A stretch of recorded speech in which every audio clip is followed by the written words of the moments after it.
Hello friends, welcome to my channel. இன்றைக்கி என்ன பார்க்க போகிறோம் அப்படின்னு பார்த்தீங்கன்னா, முள்ளங்கி சாம்பார் தாங்க. ரொம்பவே சூப்பராக, ரொம்ப ஈஸியாக சாம்பார் வச்சுக்கலாம். எப்படி வைக்கிறதுன்னு பார்க்கலாம் வாங்க. அதுக்கு முதல்ல ஒரு குக்கர் எடுத்துக்கோங்க. அதில் ஒரு 100 கிராம் அளவுக்கு துவரம் பருப்பு, ஒரு 10 பல் பூண்டு சேர்த்து நல்லா வாஷ் பண்ணி எடுத்துக்கோங்க.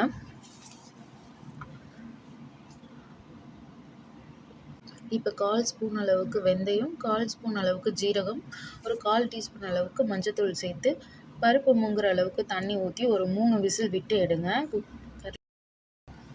இப்போ பாருங்கள், பருப்பு நல்லாவே வெந்துருச்சு. இதை மசிச்சு விடணும்னு அவசியம் இல்லை. கரண்டி வச்சு சும்மா அப்படி மசிச்சிங்கனாவே கரெக்டாக இருக்கும். இப்போ அடுப்பில் பேன் வச்சு தேவையான அளவுக்கு எண்ணெய் ஊற்றிக்கோங்க.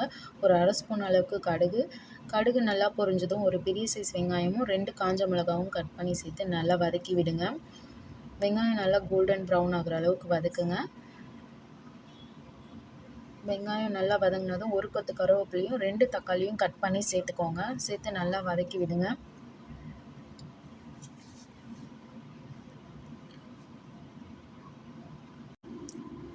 இப்போது நம்ம கட் பண்ணி வச்சுருக்க முள்ளங்கியை இது கூட சேர்த்துக்கோங்க. சேர்த்து தேவையான அளவுக்கு உப்பு போட்டு நல்லா வதக்கி விடுங்க. நல்லா கிளறி விட்டுட்டு ஒரு 5 நிமிஷம் மூடி போட்டு வேக விடுங்க.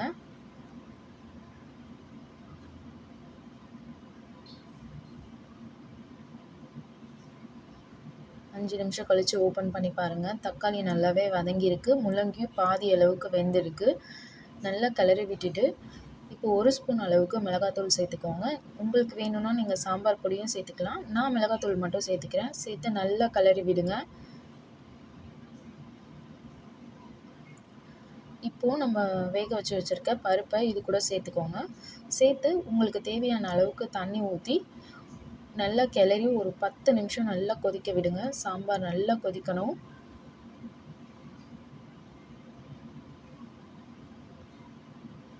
பாருங்கள், இப்போ நல்லாவே சாம்பார் கொதிக்குது. காயுமே நல்லா வெந்துருச்சு.